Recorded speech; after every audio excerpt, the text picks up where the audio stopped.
Já estamos ao vivo. É café? É prosa?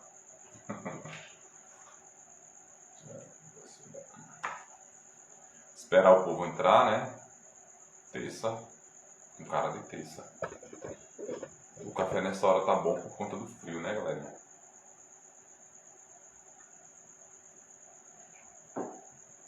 Elaine, tudo bem? Pode ficar por aí. Ivan já chegou. Cara, pontual, hein? Deixa eu só esperar o pessoal entrar aqui, Ivan, que eu já te chamo, tá? Nem sai daí. Vão entrando, vão entrando, vão entrando e vão entrando, e vão entrando. Querem, vocês querem. Ah, querem. Querem porque vocês querem. Não, aí, Elaine, eu imagino que o frio tá dobrado, viu? Porque aí já era frio, né? Se você estiver em São Pedro. Aí já era frio e meu Jeová Deus. Imagino, porque aqui tá terrível. Tá terrível, terrível, terrível, terrível, terrível de frio. Ivan, eu te chamo já. Deixa o pessoal chegando aqui e aí a gente já entra. Pois é, e agora o café. Tudo bem que no horário, pra mim que não durmo praticamente, não sei. Tem que tirar o café daqui uns dias.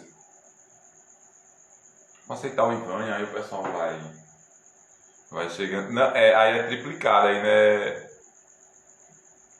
não é o dobro não, é o triplo mesmo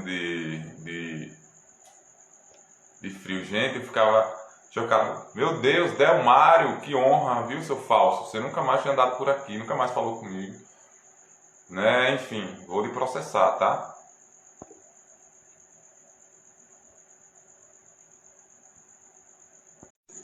Tô lhe processando por abandono, viu, seu Delmário? Logo, logo. Deixa eu ver se o Ivan entra e aí a gente já vai esperando o restante das pessoas chegarem também, que o povo esqueceu de minha prosa hoje, não é possível. Ivan, Querido, como é que você tá? Tudo certinho? tudo bom? Tudo maravilhoso, tudo Ah, certinho. que legal, meu cara. Gratidão pelo convite.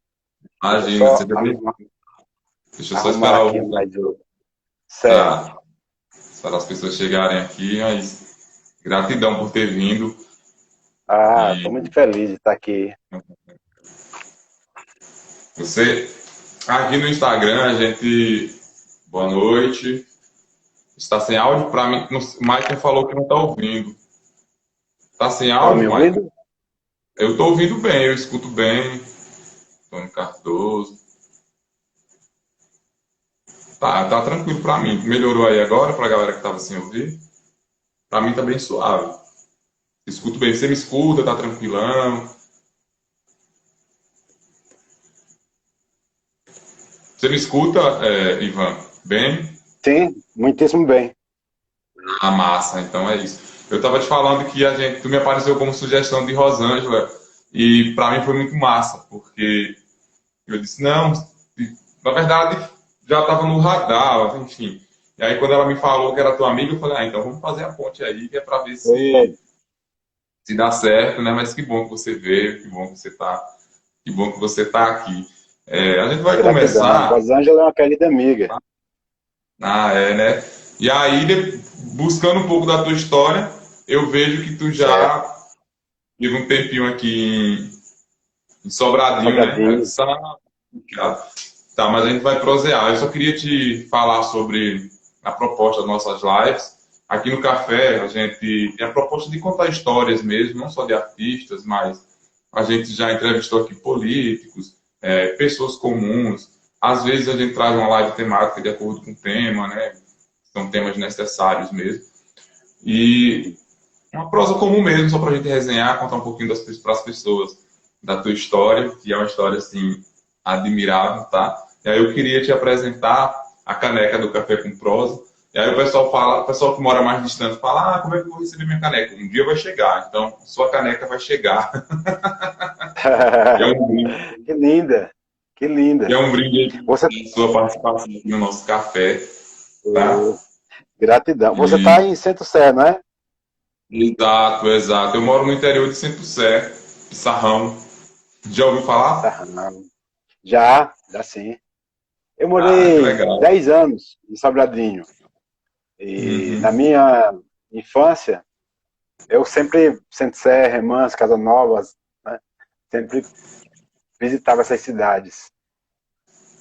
E é uma alegria Ah, estar aqui, é uma honra. Estou muito feliz imagina, de estar contigo aí, viu? Assim, de ser acolhido imagina, imagina, a honra é toda e nossa. saber que você também é ator, isso só já nos faz parceiros dessa luta aí. Sim. Tá, estão perguntando aqui se você já ouviu falar do São Pedro, que é aqui próximo do Pissarrão. Não, né? Ah, não, São Pedro não. Tá assim de nome, mas assim, nunca fui. Entendi, tá. Então, Ivan, eu queria que você começasse aqui. Só mandar um beijo. Camila, beijão, não sai, hein? Então, eu queria que você contasse pra gente um pouquinho da sua vinda para a Bahia. De início, eu jurava que você era baiano e tal. E aí depois eu fui dar uma olhadinha lá na tua história e aí eu vi que não, que você é natural de Arco Verde, né, de Pernambuco. Aí eu queria que Ah, você contasse aí um pouquinho pra gente de como se deu essa vinda tua para aqui para a Bahia e ficar essa vontade também para fazer suas considerações iniciais para as pessoas, enfim, se apresentar. Esse momento é todo seu. tá. Primeiro, é uma honra, uma alegria, uma dádiva estar aqui contigo. Agradecer tanto a você, em especial, como a Rosângela, pela lembrança, pelo carinho. Muito obrigado, professora Rosângela. Eu, assim, são aproximadamente quase 40 anos de carreira, né? Então, principalmente agora, nessa época pandêmica, a gente já passou por muitas lives, deu entrevistas em vários lugares, né? Não, no Brasil, não apenas no Brasil, mas em alguns cantos do mundo. Mas eu estou falando isso porque estar aqui, para mim, tem uma emoção assim, muito, muito especial, né? Porque hoje, depois de conhecer, de lançar livros, fazer show, representar o Brasil algumas vezes, em vários cantos do mundo, ter 10 livros publicados, né? Ir aos Estados Unidos todos os anos para ministrar oficinas do Teatro da Solidão Solidária, ter dirigido grandes atores como Paulo Betti, Sérgio Manbert, enfim, alguns desses artistas, eu não poderia ter chegado onde cheguei se na minha existência não tivesse a Bahia, em especial duas cidades, que é Camaçari, onde eu moro, e Sobradinho, né? Porque eu sou de Pernambuco, sou de Arco Verde, e Deus sempre foi muito, muito generoso comigo, porque eu comecei a fazer teatro aos 9 anos, por influência dos meus pais, porque eu nasci no seio, né, num berço artístico, cultural, muito, muito rico, porque o meu avô, por parte de mãe, tocava pífano, o meu tio, irmão do meu pai, tocava clarinete, a minha mãe era uma atriz amadora e cantava no coral da cidade, e meu pai veio do circo, e depois migrou para o teatro, enfim. Então eu nasci nesse berço, e ao tempo, e era muito bacana, porque foi muito bacana, porque ao tempo em que eu ouvia os grandes nomes da cultura popular, como Vicente Celestino, né, por causa do meu pai, que trabalhava em circo, e as grandes tragédias do circo, passava também por Vicente Celestino, com Tornei-me um Ébrio, aqueles grandes clássicos, né, do Vicente Celestino, passava por Bertolt Brecht, por Stanislavski, por Nelson Rodrigues, por conta da minha tia, que era diretora de teatro em Arco Verde, onde eu iniciei a fazer teatro numa peça com ela. Então, era uma grande efervescência cultural, né? Então, na minha cabeça de criança, sempre estava o clássico e o erudito. Mas meu pai teve que sair do circo, né, para não morrer de fome, e inicialmente migrou para a construção civil. Se tornou ajudante de carpinteiro, depois carpinteiro. Então me tornei, a partir daí, um retirante. Respondendo o que você me perguntou, como é essa minha chegada na Bahia. Sim. Porque a cada cidade que terminava a construção de uma hidrelétrica ou de uma empresa, meu pai era demitido e tinha que, com a família, colocar a família num pau de arara e migrar para outra cidade. Então, a minha retirança começou a partir daí. Eu, com 9 anos, 10 anos de idade, foi quando nós fomos, com o advento da construção da hidrelétrica de São Francisco, né, a barragem de São Francisco, nós fomos para Sobradinho. Então, mais uma vez, eu cumprindo essa minha jornada, essa minha trajetória de imigrante, né, de retirante, eu caio em outro berço artístico, porque eu fui estudar no SES, né, que foi, para mim, a minha mais importante escola, né, por causa da própria escola, por causa dos professores. Então, eu venho de alguns dramas particulares, a começar de Pernambuco, né, porque quando eu disse que eu comecei a fazer teatro aos 9 anos, por conta dos meus pais, por influência deles e da minha tia, que era diretora de teatro, que foi para mim uma dádiva, uma dádiva ter começado naquele lugar e com tão pouca idade. Ao mesmo tempo,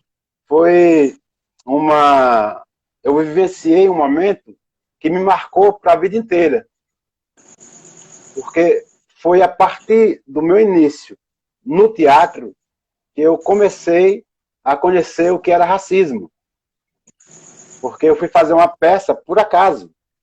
Era uma peça que chamava-se Em uma Noite de Natal, que era um alto de Natal.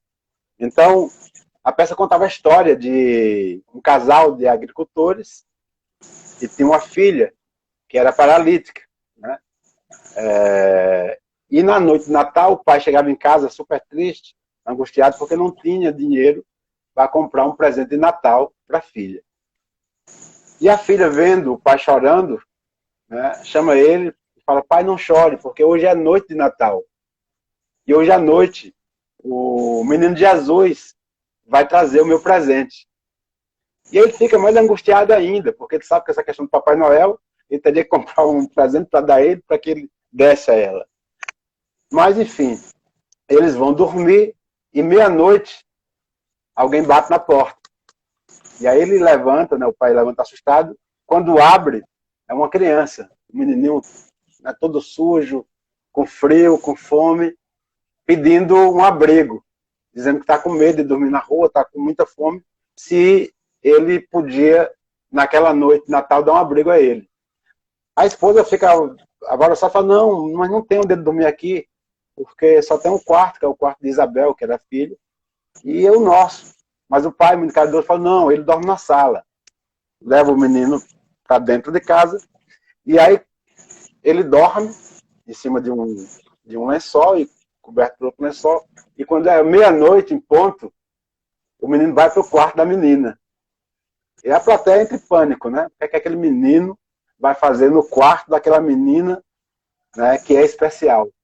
E ele acorda a menina, e a menina acorda assustada, e ele fala assim: levanta-te e anda. Ela fica assustada: mas eu não posso andar, eu sou paralítica. Ele: levanta-te e anda. Ela: eu não posso.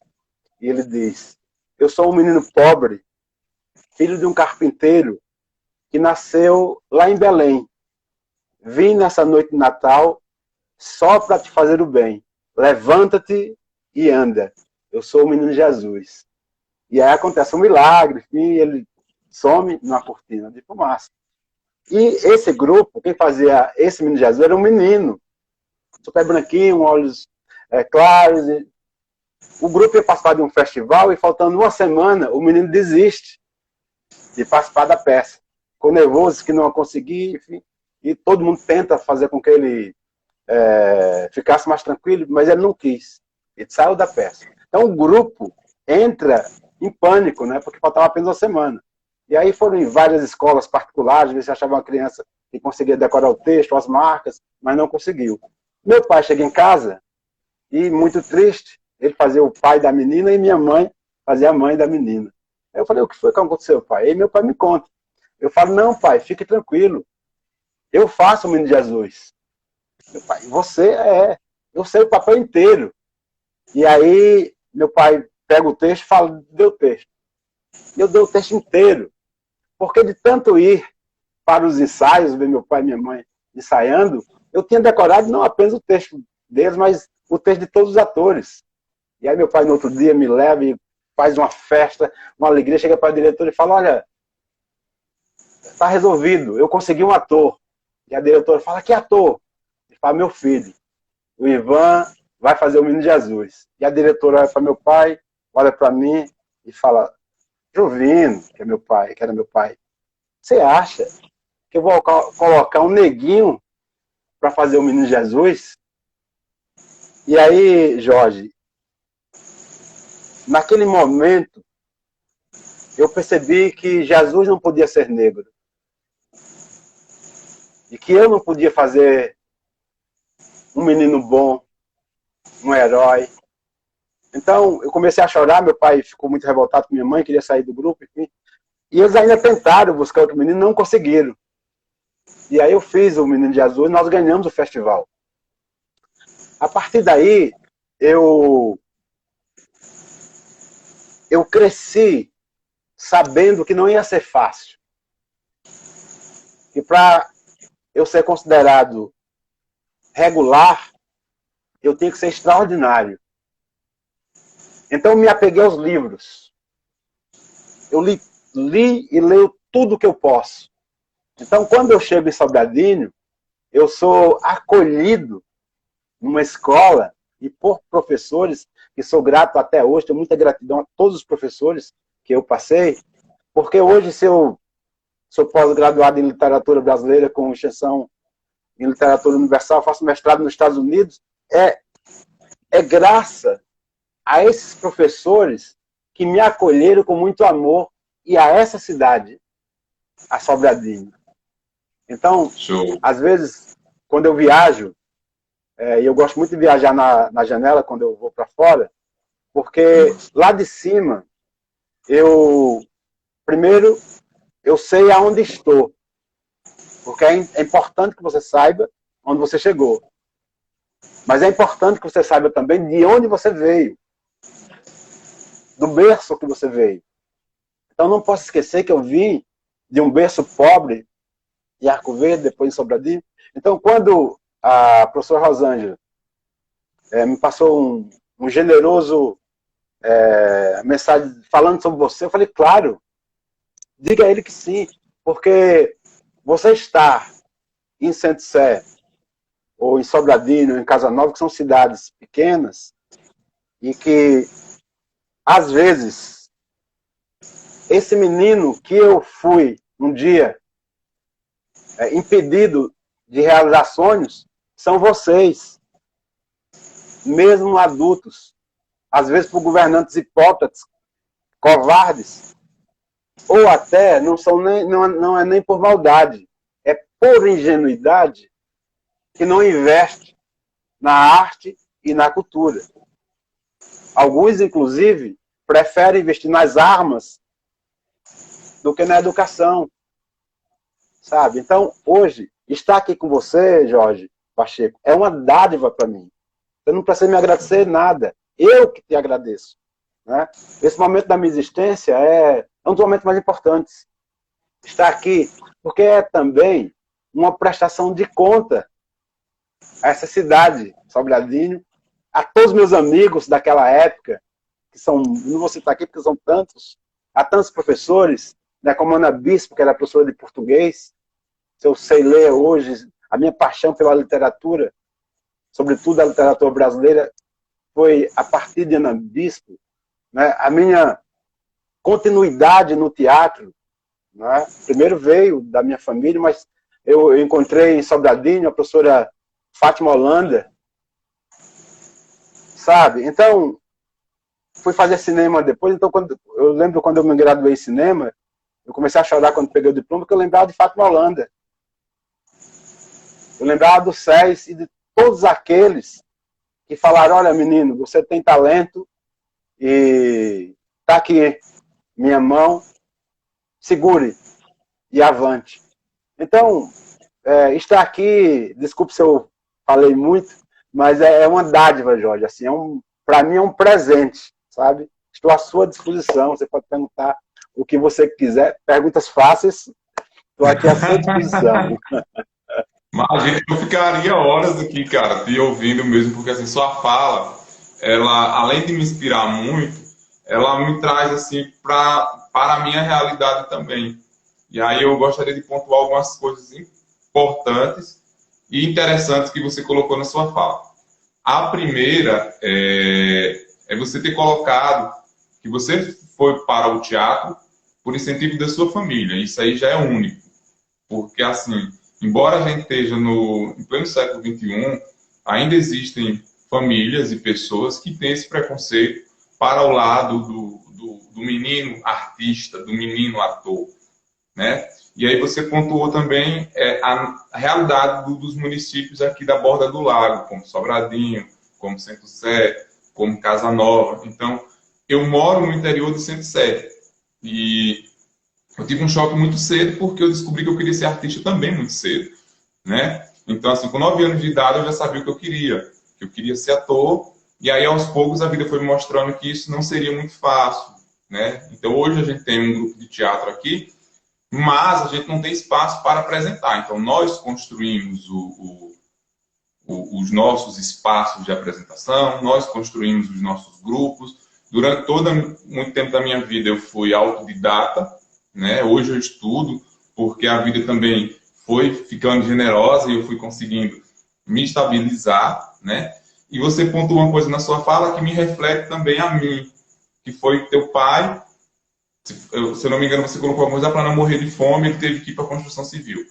E aí eu percebi logo muito cedo que para mim não morrer de fome, para mim, eu casei com 20 anos também, então, tipo, para mim sustentar minha família, para mim ter minha vida, eu não poderia viver da arte. Isso também foi um choque. Então, eu galguei para a educação, que é o que me sustenta também, é o meu caminho, enfim, que eu não me arrependo, que foi um caminho também que me abraçou e que me acolheu.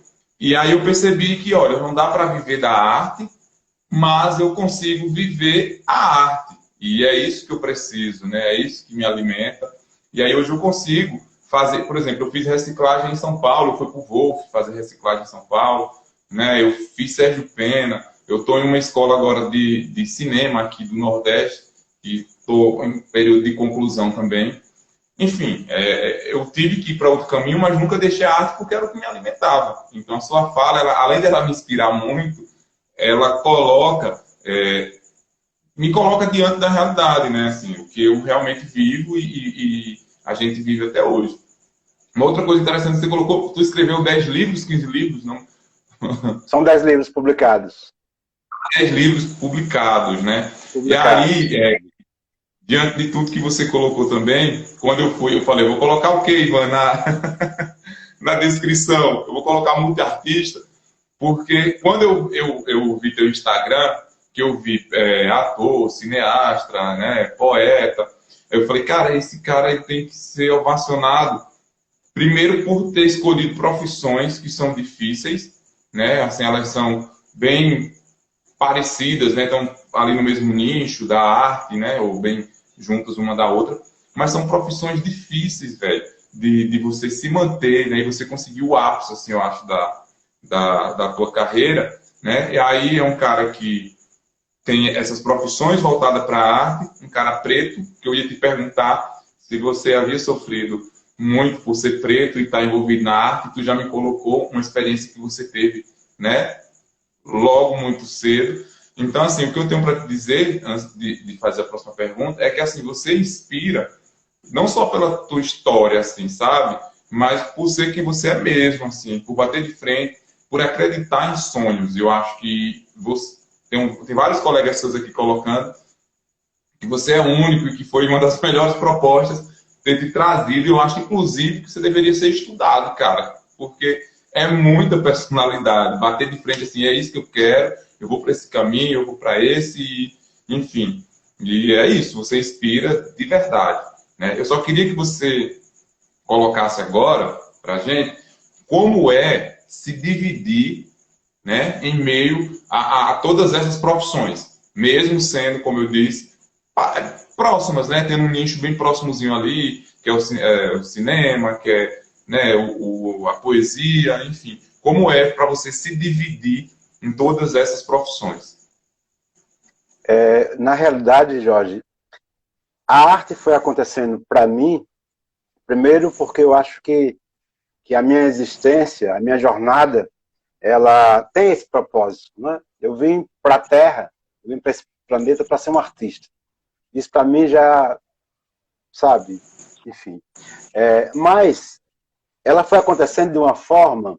Eu estava conversando com Marcelene, com uma querida amiga, a irmã de Marcial, que é de Sobradinho, está em outra cidade agora, acho que é em Alagoas, sobre como é ser artista e ser múltiplo, como você coloca, num país tão perverso com os artistas, né?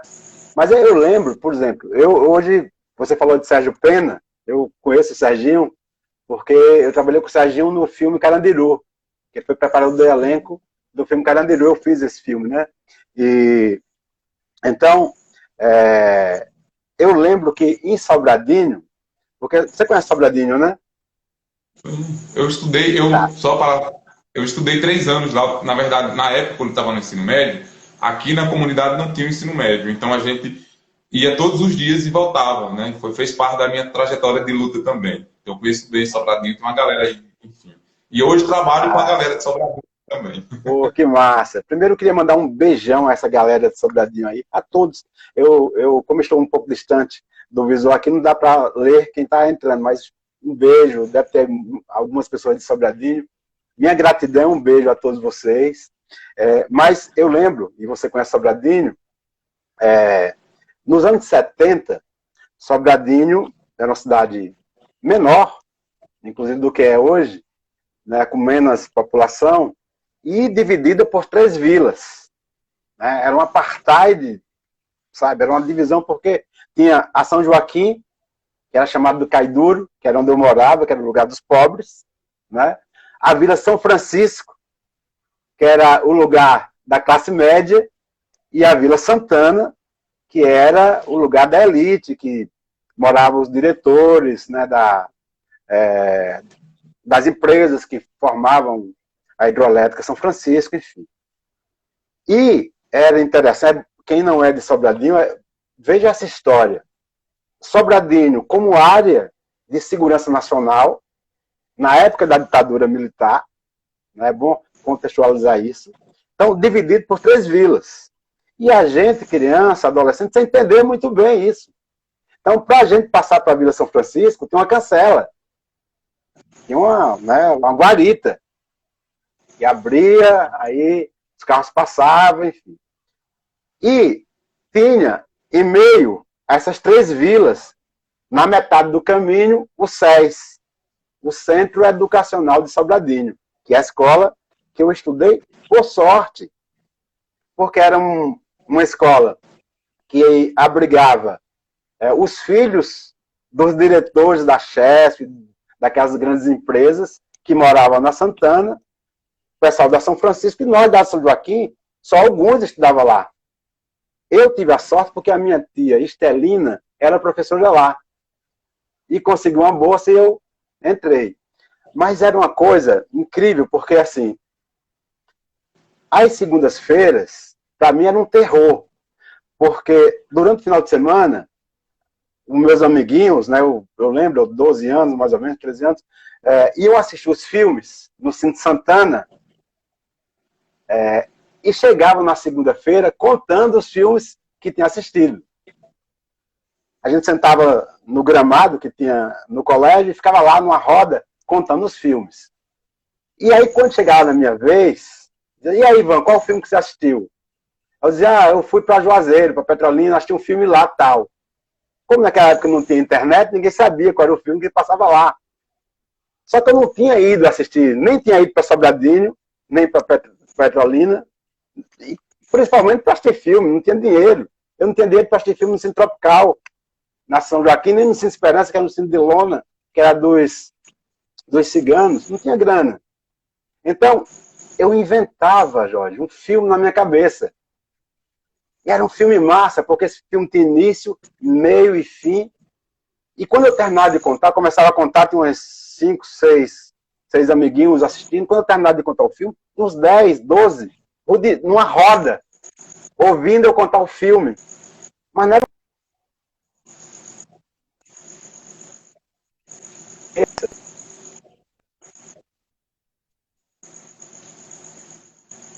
na segunda-feira. E era massa porque as pessoas choravam com os filmes que eu... Eu lembro que quando eu me graduei em cinema, enfim, eu falei, cara, então, o meu cinema, ele vem daí. A minha dramaturgia, né, eu fui representar o Brasil algumas vezes, em Portugal, na Inglaterra, na França, com algumas peças que eu tinha criado na minha infância. Como eu não tinha grana na minha juventude, começo da minha fase adulta, para fazer cinema, eu colocava todas essas ideias que eu tinha construído de um filme no teatro. Então, o eu, dramaturgo, diretor de teatro, vem dos filmes que eu inventei na minha infância. E era engraçado porque, assim, eu sou imperativo, eu tenho um TDAH também, que é transtorno de déficit de atenção e hiperatividade, então eu não paro, eu estou criando o tempo todo. Quando eu fui fazer terapia, eu contei uma das coisas que a terapeuta ficou assim, impressionada, porque às vezes eu estou assistindo um filme, estou com um livro na mão, lendo o livro e o violão do lado, assim, no sofá. Eu estou assistindo o filme, eu estou lendo o livro, assistindo o filme, às vezes eu canso do livro e pego o violão para compor alguma coisa. Então, é coisa de jeito maluca mesmo. Não me sigam.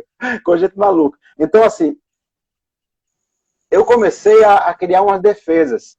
Porque eu comecei a fazer teatro e tinha peças na minha cabeça que eram filmes. Mas eu não conseguia fazer. Eu dizia, cara, e agora? Que eu não vou conseguir fazer. Então, eu colocava tudo dentro de um poema. Então, eu escrevi um poema com todo o contexto do filme que eu tinha pensado. Só que aí aconteceu um grande acontecimento na minha alma, que é a descoberta do Ivan músico. E eu acho até que vem das vezes que eu ia para a igreja ver a minha mãe cantar, meu pai, com minhas tias, que tem umas vozes lindas, no coral da igreja em Arco Verde. Então, quando terminava a missa, na Praça São Cristóvão, lá em Arco Verde, começava na praça, tinha uns shows. E tinha uma banda, eu lembro até hoje, que era de uns meninos que tocavam no coral, Vidal, Vieira, Vilani. Eram uns meninos super bonitos, que um tocava guitarra, outro tocava teclado, outro bateria. As meninas cantavam, era uma família inteira. Tudo da minha idade. Eram lindos. E assim eu ficava ouvindo aquilo, falando, eu quero ser cantor. Mas aí, inclusive, em Sobradinho, eu começava a cantar, e aí o pessoal dizia, para, você é muito desafinado, para. E você é uma criança, você fica com aquilo na cabeça, né? Você não vai conseguir, você não pode, você não nasceu para isso, você não serve para isso. Até que entra na minha vida 2 anjos de luz, que é o pastor Elias e a tia Miriam. Uma vez ele foi dar uma aula no SES e eu comecei a cantar e os meninos mandaram eu parar.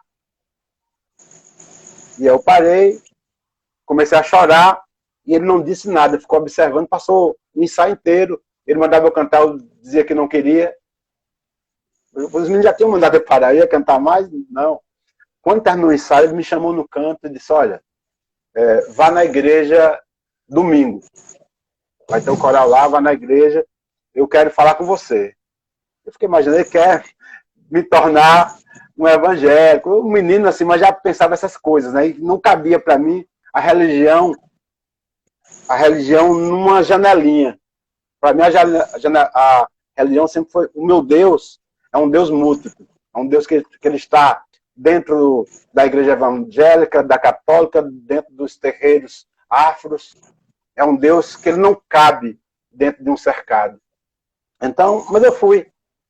Aí ele pegou o piano, aí deu uma nota, aí eu consegui, ele riu, aí deu outra nota, eu consegui, ele riu. Aí na terceira eu não consegui e comecei a chorar. Ele, olha, eu fiz aqui no piano 3 notas. 2 você conseguiu. 1 apenas você não conseguiu. 2 é maior que 1. Coloque na sua vida que 2 é maior do que 1. E que você tem talento para cantar. Você tem talento para cantar. Porque cantar é prática. Tem algumas técnicas que eu vou lhe ensinando, mas aí meu pai muda de cidade. Quando eu chego em Camaçari. Então, eu fiquei com aquele da tia Miriam, que dava aula de canto na escola, e do pastor Elias, mas foi muito pouco. Em todos os lugares que eu chegava, era a mesma coisa. Você não serve para cantar. Sua voz é muito desafinada. Eu fui gravar, eu tenho 57 anos, eu fui gravar o meu primeiro CD aos 49 anos. Depois de uma terapia, porque eu comecei a entrar num caminho de solidão que eu não entendia o porquê. Tá tudo certo. Estava do lado das pessoas que eu amava e que me amava também, sabe? Fazendo teatro, fazendo cinema, fazendo poesia, publicando livros, mas tem uma dor que não passava. Quando eu fui para a terapia, a terapeuta perguntou, Ivan, fala um pouco sobre sua infância. Eu falei. Quando ela falou, tem algum sonho que você queria realizar? Eu falei da música. E comecei a chorar. Ela disse, Ivan, a partir de hoje, você não sou mais seu terapeuta. Você não vai gastar mais dinheiro comigo. Você vai pegar o dinheiro que está me pagando e vai investir num curso de canto. Daqui a 1 ano você volta. E eu fiz isso. Comecei a fazer canto. Com 1 ano, eu gravei meu primeiro disco. 1 ano e meio. Eu fui lançar esse disco nos Estados Unidos, em Nova York, com Luci Alves e com Del Feliz. São 2 queridos amigos, irmãos, né? Amigos. Fui lançar lá. E depois fui para a França, fui para a Inglaterra. Estou gravando o meu segundo disco agora. Então, Jorge, a minha trajetória humana, minha trajetória de vida, ela vem desses grandes muros, com muitos grampos, com muitos pregos, e com a placa enorme. Você não pode passar daqui. Mas do outro lado estava o meu sonho. Eu não admitia, mesmo sendo criança, a partir daí, que eu não nasci para realizar meus sonhos.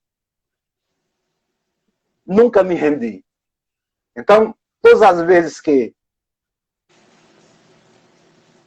eu vi esse grande muro na minha frente, não, Ivan, você aqui não serve, você não presta, você não pode, você não deve, você não merece, sabe? Eu olhava e falava, e quando eu olhava para os lados, eu via meus anjos de luz, sabe? Dizendo, você pode, acredite, estamos aqui. Então, aparece de vez em quando na minha vida, ou sempre, todas as vezes que eu estou no meu momento mais frágil, um anjo de luz que diz, Ivan, você nasceu, a sua existência, primeiro é para servir. Primeiro é para servir. É para amar, é para perdoar, mas depois é para ser artista. E você só vai conseguir ser esse ser em construção, amando, perdoando, seguindo adiante, através da arte. Então não desista. Então hoje, Jorge, eu acho até que já é tarde demais para desistir. Depois de quase 40 anos de carreira, com 57 anos, não tenho mais como desistir, eu só sei fazer isso. Mas foi sempre assim, sabe? tem talvez 2 ou 3 dramaturgos, diretores de teatros brasileiros que têm métodos próprios. Um é o Augusto Boal, com o Teatro do Oprimido, lindamente. Né?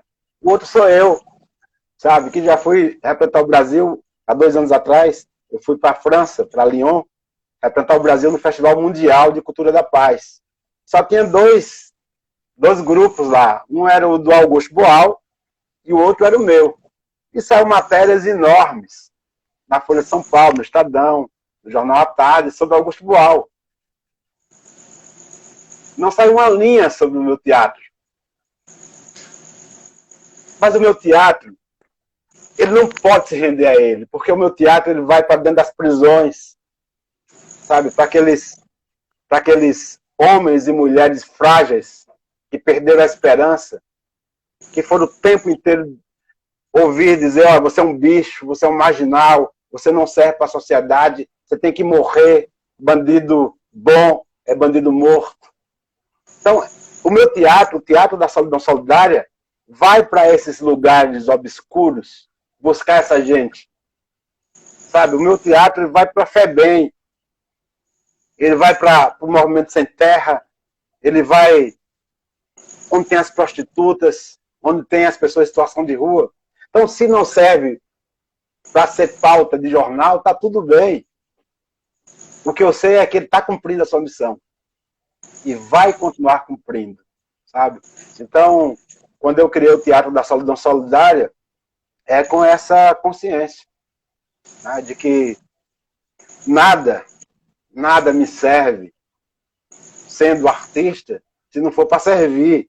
E se eu não conseguir conciliar a arte com solidariedade humana, né? Se a minha poesia, se o meu teatro, se a minha música não estiver a serviço, principalmente dos invisíveis, né? Porque estamos cá agora, nós dois, celebrando a vida, feliz, eu talvez um pouco mais do que você por ter conhecido e por estar com tanta gente, mas tem algumas pessoas aqui que não têm essa oportunidade de ser ouvido nunca, que querem dizer coisas importantes para a humanidade. E às vezes porque está debaixo de uma ponte, porque está numa prisão, porque está numa FEBEM, ou enfim, em qualquer outro lugar, mas que ninguém ouve. Né? Então, é isso. A minha arte é para isso. Eu ia falar contigo agora justamente sobre esse método, né, do Teatro da Solidão.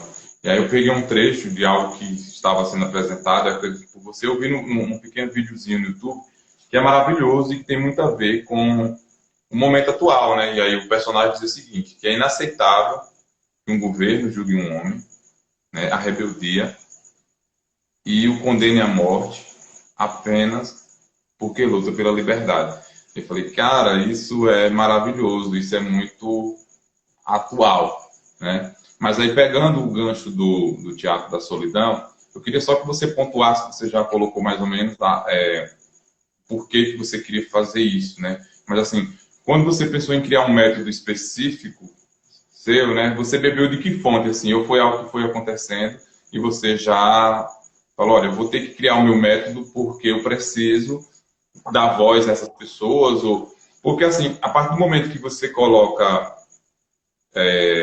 o fundamento, o que o fundamentou, o que é que você acredita, quer dar voz a essas pessoas, ele tem um pouquinho também do Boal, né? Porque o Boal ele tinha essa questão de dar voz às pessoas oprimidas, de fazer com que as pessoas elas se entendessem enquanto, né, papel importante na sociedade e se engajasse nessas problemáticas, né? E aí eu queria saber se você se baseou assim também nessa linha do Boal, como foi esse processo de criação? Na realidade, inicialmente, eu não criei um método para ajudar essas pessoas, né? Foi ao contrário. Sim. O método foi criado porque essas pessoas me ajudaram. Eu morei em São Paulo 15 anos. E foi lá que eu criei o Teatro da Solidão Solidária. eu estava fazendo um espetáculo chamado Um Sanatório para Freud, que contava a história de um poeta que era preso e torturado na época da ditadura militar, e para não morrer das torturas, ele se fingia de louco e conseguia uma transferência para um sanatório. E lá, por causa das torturas que ele tinha sofrido, ele tinha alucinações, e ele ouvia e via os loucos declamando Allen Ginsberg, Whitman, Baudelaire, Drummond, Fernando Pessoa, né? Então, na cabeça dele, né, por causa dessas alucinações vindas da tortura, ele via esses loucos que eram poetas também. E eu fazia um desses loucos. Então eu comecei a ir para a rua, em São Paulo, para pesquisar essas pessoas em situação de rua que tinham problemas mentais, para eu construir o meu personagem. E uma dessas vezes eu sempre ia para a rua depois do trabalho, só à noite. Eu conheci um senhor, seu José, de uns 75 anos, que ele tinha uma carroça, que era uma casa. Ele tinha três cachorros, e eu comecei a entrevistar ele. Como é que ele morava ali, o porquê. Ele já tinha 50 anos morando ali, 50 anos morando na rua. E ele tinha vindo de Minas, não sei o quê. Comecei a entrevistar ele. Só que eu não me dei conta do horário. Quando eu olhei para o relógio, já era 00:30.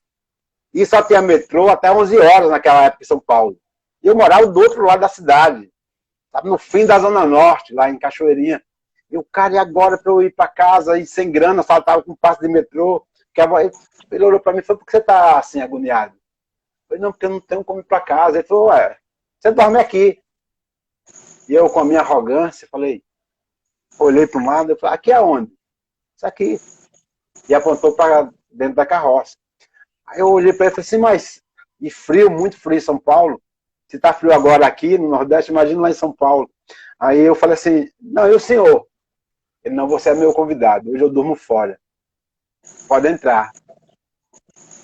E eu olhei assim para ele, mas eu não tinha para onde ir mesmo. E muito frio, eu entrei. E aí fiquei lá embaixo da carroça, enfim. Eu adormeci um pouco, mas morrendo de medo, porque eu tinha medo de alguém incendiar, jogar fogo, enfim, que é as neuroses que você tem quando você não conhece a rua, enfim. Então, deu 3:30, 4 horas, aí o metrô começou a funcionar 4:30, eu peguei o metrô. Só que quando eu cheguei em casa, eu não tinha dormido muito bem à noite, eu tinha que dormir, mas não conseguia dormir com o seu José na minha cabeça. E as histórias que ele tinha me contado. Eu tenho que voltar lá, tá? Para que ele me diga mais coisas. E voltei. Eu sei que eu voltei uma semana inteira. Só que dessa vez, eu ficava até 3, 4, ele ia dormir, eu ficava lá.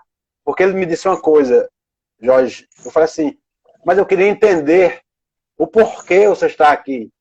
Você já deve ter tido alguma possibilidade, alguma chance de sair da rua. Por que você está aqui? Ele disse: para entender a rua, tem que estar nela. Aí foi a minha senha para começar uma pesquisa maior sobre o teatro que eu queria fazer. Como é que eu poderia unir a minha arte à solidariedade? E por que solidão solidária? Aquele homem, Jorge, estava em extrema solidão. O que ele tinha ali é apenas os 3 cães. Mas foi um ser humano, assim, um dos mais solidários comigo que eu conheci. Então, eu falei: teatro da solidão solidária. Então, a partir daí eu não parei mais. Então, falei: poxa, se a senha, para entender, tem que estar, eu vou dormir um dia na rua.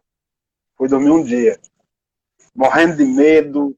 Cara, não dormi. Depois foi 2 dias, depois 3 dias, e passei 10 anos no Brasil. Durante todos os anos, eu passava de 5 a 10 dias dormindo pelas ruas das grandes metrópoles: São Paulo, Rio, Brasília, Porto Alegre, Recife, Salvador. com essa gente sem que eles soubessem que eu era um poeta, um diretor de teatro e cinema. Então, passava 10 dias com eles, sem me revelar. Depois do 10º dia, eu me revelar e dizer, galera, eu não sou uma pessoa em situação de rua, eu sou um diretor de teatro, um artista, um amigo, um irmão de vocês, e queria convidar vocês para a minha escola, para minhas oficinas. E levava essas pessoas para minhas oficinas de teatro. Só que nas minhas oficinas, eu ministro aulas para advogados, psicólogos, médicos, empresários, oficiais da polícia. E uma vez em cada 6 meses, eu juntava todo mundo.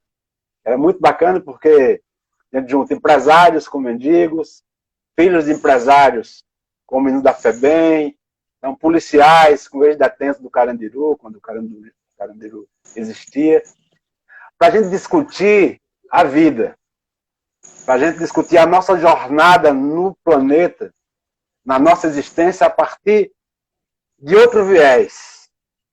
O viés da gentileza. O viés da conexão. Onde a gente consegue entender que estamos todos conectados. Eu só posso ser feliz, Jorge, se você for feliz. Sabe? Eu só posso estar bem se aquele homem que está debaixo da ponte, ele tiver a mínima chance de sair dali. E se eu puder ser um veículo, um humilde instrumento para que ele saia, eu serei. Eu até brinco com meus amigos espíritas, porque uma vez eu estava dando uma palestra num centro espírita e um dos meus amigos falou assim, olha, Ivan, só que você tem que entender uma coisa, que algumas pessoas, eles nascem para passar por essa experiência. E eu falei, cara, eu acho que sim. Agora, se essa pessoa, a missão dela for estar na rua, mas se a minha missão for tirá-la, então, por via das dúvidas, eu vou tentar, pelo menos, né? Então, o Teatro da Solidão Solidária, ele vem dessa minha vontade, né? E faço isso há 20 anos, 10 anos inicialmente no Brasil, depois eu fui ampliar minha pesquisa nos Estados Unidos, com refugiados, com imigrantes, pessoas em situação de rua, em Nova York, depois eu fui para a Europa. É nessa minha humilde vontade, primeiro, de aprender com essa gente, que tanto me ensina e que tanto eu devo. E segundo, para que se eu puder ensinar alguma coisa, eu estou à disposição. Então, quando eu junto um empresário com um morador de rua, é engraçado, porque às vezes quando eu convido esse empresário para essa oficina, que vai estar o ex-presidiário, o morador de rua, esse empresário, ele já vai encortinado de uma ideia de que, eu sou bacana, eu sou legal, eu sou muito generoso, porque eu vou na aula do Ivan, e na aula do Ivan tem toque, tem abraço, vou abraçar um morador de rua, o ex-presidiário, então eu, como empresário, sou muito generoso. Mas quando ele chega lá, a gente faz a oficina, depois que termina, eu boto todo mundo no chão, descalço, vamos para uma roda de conversa. Eu falei, aí, doutor Daniel, um exemplo, qual o momento mais feliz da sua vida? Ivan, foi quando minha filha fez 15 anos, que aí eu mandei ela para Disney, na volta a gente fez uma festa de aniversário, eu contratei um menino da Globo, na época de Malhação, ele saiu dentro de um bolo cenográfico, uma festa, ela ficou muito feliz, foi lindo. Ok. O momento mais triste. Foi naquela época do Plano Collor, que ele sequestrou a nossa grana, eu tive que demitir funcionário, vender uma das empresas, vender a fazenda, pensei que ia à falência. E nesse momento que eu pensei que ia para a falência, eu pensei em desistir de tudo, pensei até em suicídio. Você pensou em suicídio? Pensei. Os amigos começaram a me abandonar. Tá, ok. E você, Josué, por exemplo? Qual é o seu momento mais feliz? Seu Ivan, foi quando a minha companheira chegou lá no cadeião, com meu moleque no braço, com 6 meses, que ele riu para mim. Eu falei, eu não posso dar essa vida a meu filho, eu tenho que sair daqui da cadeia, eu tenho que sair dessa prisão, ele tem que me ver fora daqui. Ok. E qual o momento mais triste? Silvão, foi quando o pelotão entrou dentro do presídio e começou a tirar todo mundo, a gente se jogava no chão, pegava sangue daqueles que já estavam sangrando, morrendo, e passava na gente, né, e ficava deitado, não podia nem respirar direito, porque os cães passavam por cima da gente para ver quem estava respirando ainda. Então esse foi o momento mais triste da minha vida. E depois? Depois aí eu terminei de cumprir minha pena e fui para a rua, mas já tinha separado da minha companheira, não tinha para onde ir, fui morar na rua e estou há 20 anos na rua. Ok, mas com essa vida miserável que você tem, né? Você já pensou em suicídio, né? Como é que você aguenta uma vida dessa? Você já pensou em suicídio, né? Não, seu Ivan, nunca pensei em suicídio. Eu estou aqui na oficina do senhor é porque eu tenho esperança de sair daqui. Quando eu cheguei aqui, porque as pessoas daqui olham para a gente como gente. Ninguém olha para a gente como um bicho. Então eu falei, esse aqui é o meu lugar. Eu quero ficar aqui, daqui eu não vou mais para o crime. E aí o empresário começa a repensar a sua história. Poxa vida, tem amigos, tem família, né? Tem uma rede. Como é que eu pensei em suicídio? Então quem ajuda quem? É essa pessoa em situação de rua que ajuda esse empresário a repensar a sua história. E aí eu proponho, a partir daí, a gente montar um grande espetáculo. Juntos, empresários com mendigos, filhos de empresários comigo da FEBEM, e a montagem dura de 6 meses a 1 ano. E por que tanto tempo você possa montar um espetáculo? Pegar você, por exemplo, Jorge, te convidar para o meu espetáculo, você é um ator profissional, em 3 meses a gente monta um espetáculo com outros atores, é porque esses 6 meses, 1 ano, é de aproximação. Porque no primeiro, segundo, terceiro mês, são todos muito separados, né? O empresário não dá muita oportunidade de fala para o ex-presidente, mas depois cada vai querer me sequestrar depois, me roubar. O menino, filho do empresário, não deixa o seu celular à vista, porque acha que aquele menino da FEBEM vai pegar o celular dele. Mas depois de 3 meses, 4 meses, a gente passando texto, todo mundo envolvido no espetáculo, às vezes o empresário, por causa da sua vida corrida, não tem tempo de decorar o texto, chega no ensaio, eu passo o texto, ele não consegue, a pessoa em situação de rua, é assim, doutor, porque teve tempo de decorar e ajuda ele. Eu falo, olha, doutor Daniel, o senhor tem uma construção civil e o Josué é um carpinteiro, um marceneiro maravilhoso. Você viu o cenário que ele fez pra gente na outra peça. Então ele é fantástico. Por que você não dá uma oportunidade a ele na sua empresa? Já estão amigos, já estão conectados, aí fica mais fácil. Então é isso que eu faço há 20 anos, é isso que o Divino generosamente me permitiu estar nesse caminho, e é isso. É isso que eu faço. Show. Maravilhoso, assim. O pessoal está comentando aqui que a proposta é incrível. Enquanto você falava aqui, eu estava fantasiando muita coisa, assim, né, com esse método. Eu falei, cara, realmente é algo, assim, incrível mesmo. E depois eu vou te chamar no direct aí para a gente trocar uma ideia sobre, Claro. para se aprofundar mais um pouquinho, porque eu amei a proposta de verdade. E adoraria dirigir você num espetáculo meu ou ser dirigido por você. Vamos trocar figurinha. Depois. Não, eu quero atuar. Vamos lá. Vamos lá. Deixa eu só falar. Aqui no meu Instagram, eu costumo deixar as lives com 50 a 1 hora, para que as pessoas possam ver posteriormente. Nós já estamos aí com 58 minutos de live. Passou rapidinho, assim, porque tu tem muita coisa para contar. E eu ficava aqui me fantasiando, assim, sabe, com tua história, porque em alguns momentos eu me via nela, em outros momentos eu ficava pegando, poderia fazer, né, para me aprimorar, ou enfim, é maravilhoso. Eu acho que todo mundo que estava aqui acaba se identificando um pouquinho. Primeiro porque a tua realidade, ela veio daqui também, né, desse meio interiorano. E segundo porque a tua proposta, ela é de ajudar, né? Quando você criou o seu método, é uma proposta de dar voz às pessoas que ninguém queria ouvir. E essa última fala que tu fala aí, de fazer aquela troca do empresário com, o cara tá aqui, mas ele tem uma profissão, tu pode ajudar ele. E eu acho que isso deveria ser implantado, sabe, por todo mundo, para que as pessoas elas tivessem também uma outra oportunidade na vida, né? Enfim, eu queria dizer aqui agora que para mim foi maravilhoso conhecer mais um pouco da tua história, te ouvir. Como eu disse, eu ficaria horas te ouvindo, né? Quero conversar mais com você, sim, depois. Porque, assim, eu vou só ouvir, a gente vai trocar figurinha. Imagina! Mas eu preciso te ouvir muito para que eu possa absorver muita coisa para mim também. E aí eu vou deixar, assim, esses minutos finais aqui para você fazer as considerações finais. E aí eu já agradeço a todo mundo que passou por aqui, ao Wesley, ao Renê. Enfim, tem uma galera aqui comentando, a Graça A luz me atrapalha um pouquinho porque eu sou meio cego, né? Mas tudo bem, ao Gustavo, ao Xidê, ao Kaique Damião, enfim, a todo mundo que passou por aqui. E já fazer o convite, ó. Próxima semana, Ivan, eu vou estar aqui com a Síria Coentro. Eu acho que você conhece, Síria é atriz, é aqui da Bahia também, maravilhosa. Uhum. E a gente vai estar contando um pouquinho da história dela aqui para as pessoas. Quem quiser conhecer também um pouquinho, segue aqui no Instagram. O Ivan também tem o Instagram dele. Nesse momento, Ivan, final agora, para você finalizar, fala também das suas redes sociais, seu canal no YouTube, tudo, tá? Esse momento agora é seu para a gente fechar com chave de ouro. Tá bom, querido. Quem puder me seguir, tiver um tempinho, é Ivan Antônio Artista, no Instagram, Ivan Antônio Artista. Pode deixar recado lá, eu respondo todo mundo. Só peço um pouquinho de paciência, porque às vezes é muita coisa aí, mas eu respondo todo mundo.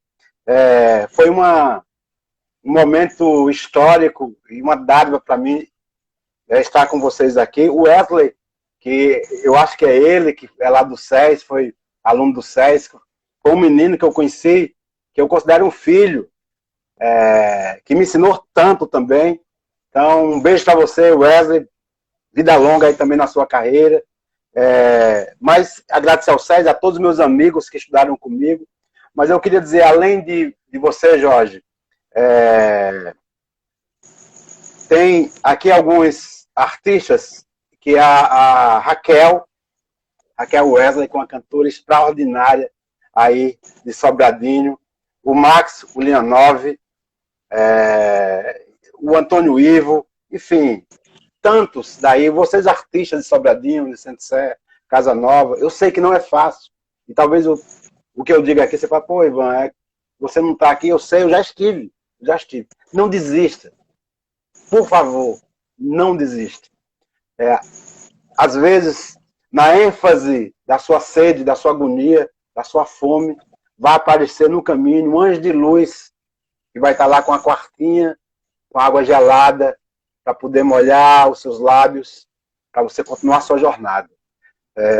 Eu estou emocionado porque eu vim daí, sabe? Eu vim de Sobradinho. E é uma dádiva. Um beijo para todos vocês. Meu muito, muito obrigado.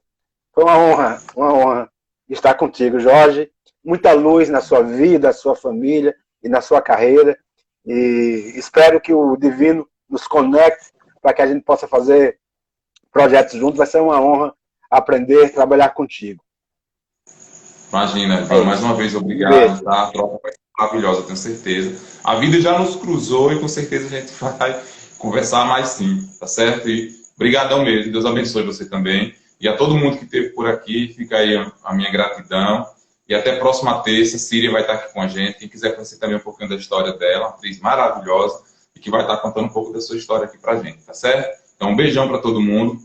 Fiquem com Deus e até a próxima terça, se Deus permitir. Um beijo. Tchau, valeu. Fica com Deus. Depois me manda a gravação para compartilhar nas minhas redes. Show. Tchau.